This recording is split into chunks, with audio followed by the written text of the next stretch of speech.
यूं तो उत्तर प्रदेश में इनकी कुल आबादी लगभग 21% है और कई सारी सीटों पर ये निर्णायक भूमिका में है।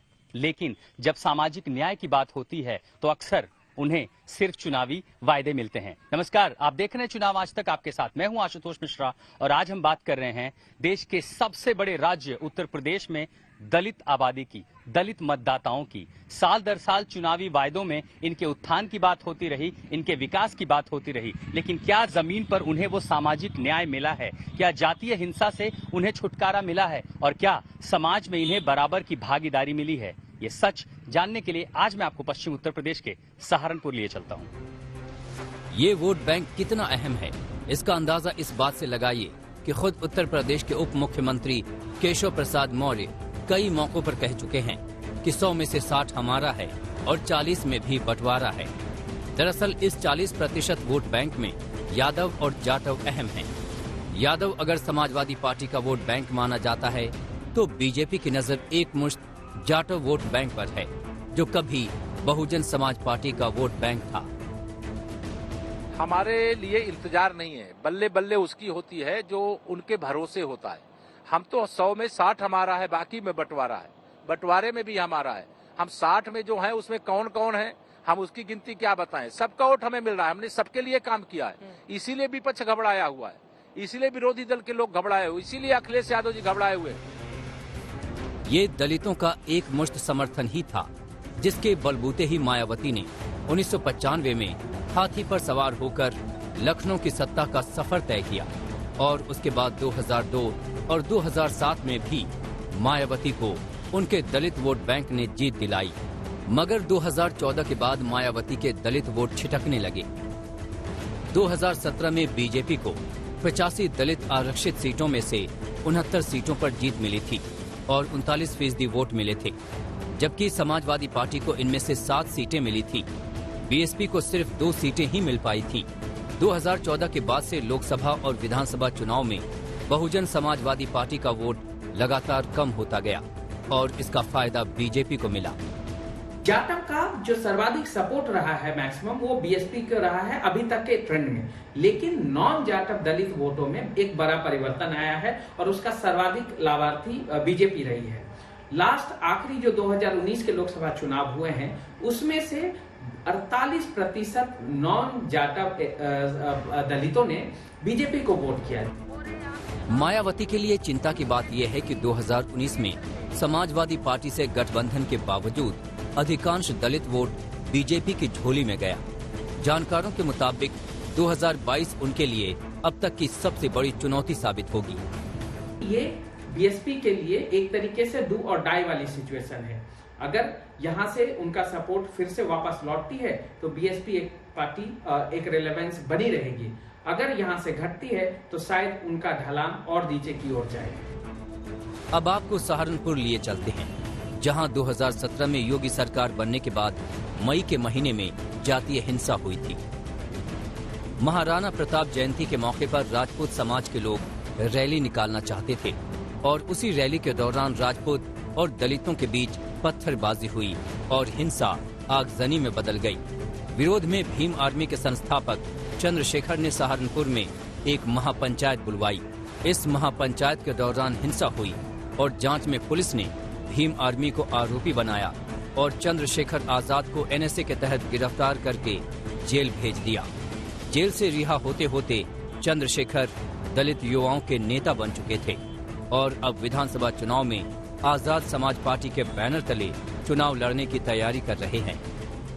शब्बीरपुर में हुई जातीय हिंसा का सीधा सा असर सहारनपुर के दूसरे इलाकों में दिखने लगा, उन गांव में दिखने लगा जहां दलितों की आबादी ज्यादा है। मैं इस गांव में आया था तब भी, जब लगभग 19 मई वो तारीख है 2017, जब इसी गांव में, इस कपूरपुर गांव के दलितों ने ये तय किया, खासकर युवाओं ने, कि वो हिंदू धर्म त्याग करके बौद्ध धर्म अपना लेंगे।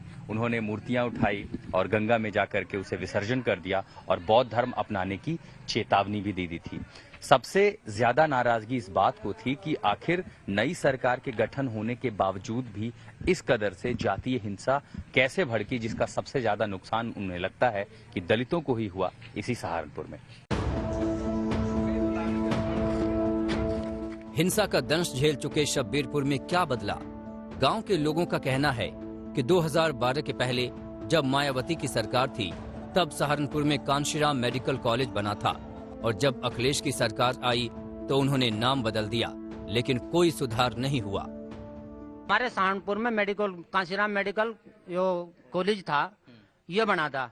अखिलेश जी आए, अखिलेश ने सिर्फ नाम बदल दिया, उसमें और कुछ सुधार नहीं करा।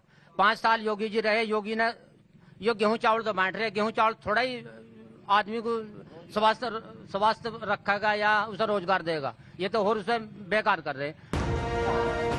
3 हफ्ते पहले अमित शाह ने इसी सहारनपुर में मां शाकुंभरी देवी यूनिवर्सिटी का शिलान्यास किया था। क्या इससे दलितों में बेहतर शिक्षा की उम्मीद जगी है? मेडिकल कॉलेज ही नहीं अभी तक तैयार हुआ इस सरकार में। या तो सरकार जो भी नई सरकार है कि वैसे ही पैसा वेस्ट कर रही जनता का। पैसा तो हमारा ही लग रहा है ना। अब मेडिकल कॉलेज खुला, उसमें वो चल तो रहा नहीं, अब यूनिवर्सिटी बना रहे हैं। योगी सरकार गेहूं चावल बांट रही है, लेकिन उसे पकाने के लिए उज्ज्वला से मिला सिलेंडर खाली पड़ा है। धीरे धीरे गांव के कई घरों में लकड़ी का चूल्हा जलने लगा है और इसकी वजह है महंगाई। देख लो आप 1100 की, ये 350 की जगह 1100 का होगा विकास। इसलिए आपने सिलेंडर यहाँ रखा हुआ है? ये सिलेंडर यहीं पे रखा हुआ, खाली है, भरे नहीं जा रहा, पैसे नहीं है, कहाँ से देंगे, रोजगार नहीं है। तो अब खाना कैसे बनता है? खाना लकड़ी बना रहे, फिर से चूल्हे पर लौट? हाँ बिल्कुल, चूल्हे पे लौटना पड़ेगा। जब कहाँ से देंगे इसमें? सरकार जो उपलब्धि कराई थी सरकार ने सिलेंडर की घर घर में, उस टाइम को छोड़कर फिर इस सिलेंडर को छोड़कर फिर लकड़ी बनाना पड़ रहा। कई घरों में सिलेंडर महीनों से खाली पड़े हैं। वहीं सावित्री देवी के घर में राशन का वो थैला दिखा जिसमें गेहूं चावल मिलता है, मगर खाना लकड़ी के चूल्हे पर ही पक रहा है। अजी जी पैसे नहीं होते फिर तो मजबूरी हो जाए बस। गैस नहीं मिला है आपको उज्ज्वला वाला? हाँ जी मिला, जी पैसे आऊंगे भरवा लूंगी। कितना दिन हो गया भरवाए? 1 महीना होगा जी। तो अब कब भराएंगे आगे? कोशिश तो कर रही, आज भरे जब मैं तो ना सोच रही। पैसे आएंगे जी भरवाऊंगी। कितने का है सिलेंडर? 1 ही है जी। एक नहीं, सिलेंडर कितने का है? गैस सिलेंडर कितने का आता है? 1011 रुपए का है जी। तो 1011 रुपए नहीं होते बना? हाँ जी, ज्यादा बहुत जोर पड़ा है, बहुत जोर निर्दिन में इकट्ठे हो। हालांकि राशन के साथ अब तेल भी मिलने लगा है। उत्तर प्रदेश की सरकार देखिए, हम अनाज भी दे रहे हैं, तेल भी दे रहे हैं, जरूरत की चीजें पहुंचा रहे हैं, मिल रही है कि नहीं? उससे कुछ तो सहारा मिलता होगा। सरकार दे रही सब कुछ, ये मिल रहा है आपको? जी बढ़िया। चावल तो मिल रहे, नाज मिल तो मिल रहा जी। है जी, नाज चावल ही तो मिल रहे जी। अब की बारी तो आया तेल तो पहले नहीं आया? नहीं जी, अब की बारी आया तेल, बाकी और कुछ। हाँ जी, मिलागा जी, कल कुल को मिलागा जी। अच्छा, अभी आपको मिला नहीं है? नहीं, ब्याज बाकी लोग को तो गांव में मिला कि नहीं मिला? किसी हाँ जी मिला नहीं आज, गुंठे गुंठे लग रहे। शुरुआत हुई है अभी? हाँ जी।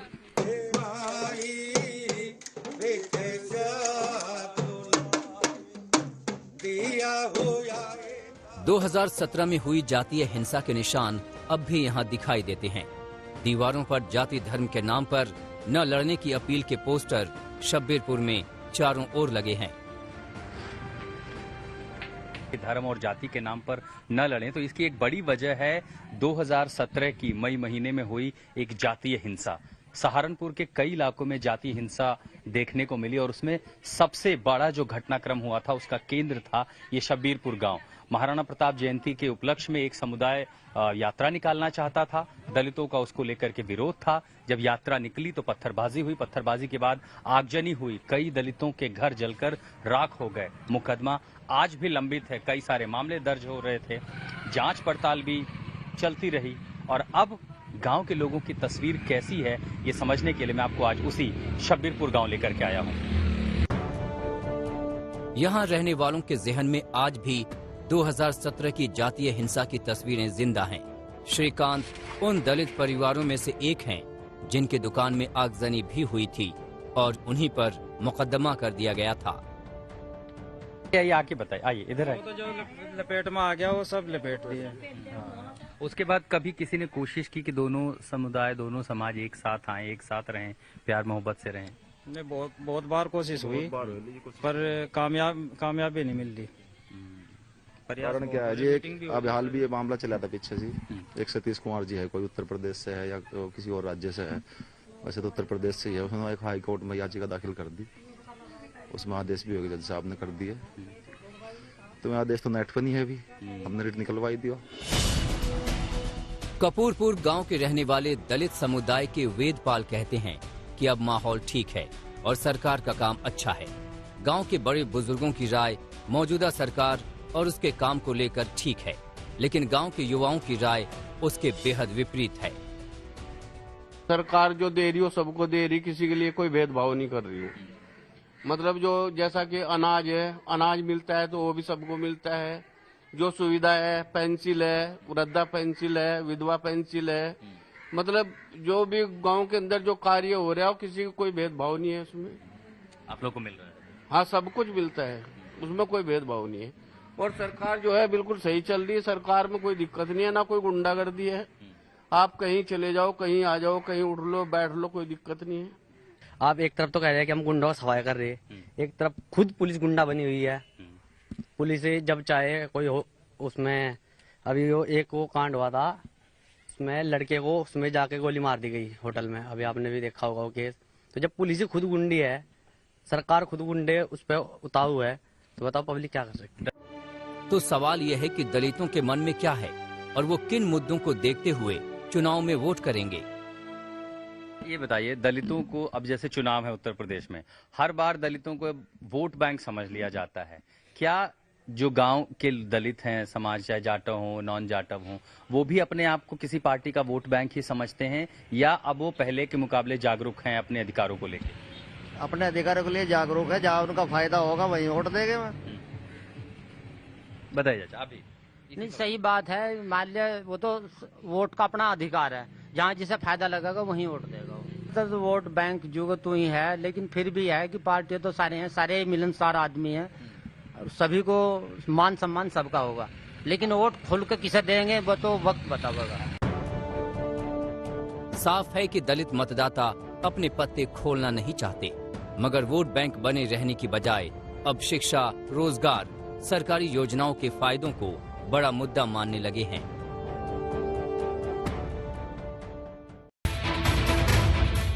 यूपी सरकार केंद्र के सहयोग से मुफ्त राशन दे रही है, जिसे दलित महिलाएं भी एक बड़ी राहत मानती हैं, मगर पुरुषों की राय इसके उलट है। किसी कुछ नहीं दे रही, 50 रुपए 100 रुपए महीना, बस क्या दे रही। अंबानी का बिल माफ करी कहीं 1000 रुपया, करोड़ रुपए का 3500 करोड़ लगाए थे पटेल जी की मूर्ति में, क्रैक होगी वह वीरान हो गए। 3500 करोड़ को पूछने वाला मायावती ने बनाया था अम्बेडकर पार्क, एक सबका वो हो रहे थे, पार्क क्यों बनाया था, पैसे क्यों लगा दिए। उनके सामने बुनियादी समस्याएं खड़ी हैं, जिसमें वो बराबरी का दर्जा चाहते हैं, सामाजिक न्याय चाहते हैं, जातिवादी हिंसा से छुटकारा चाहते हैं, अपने बच्चों के लिए बेहतर शिक्षा, बेहतर स्वास्थ्य और रोजगार के मौके चाहते हैं। और जब तक जमीन पर दलितों को ये न मिले, तब तक तमाम इंसाफ, सामाजिक न्याय, ये सब बातें महज खोखली हैं। अब जब चुनाव की दहलीज पर खड़ा है उत्तर प्रदेश, दलितों को ये उम्मीद है, ये आस है कि जब कोई वायदा करे तो उन वायदों में एक आश्वासन हो कि अगली सरकार उनकी होगी, उनकी सुनेगी, उन्हें न्याय देगी और उनकी जरूरतों को पूरा करेगी। फिलहाल चुनाव आज तक में मेरे साथ इतना ही। देश और दुनिया की दूसरी खबरों के लिए आप देखते रहिए आज तक।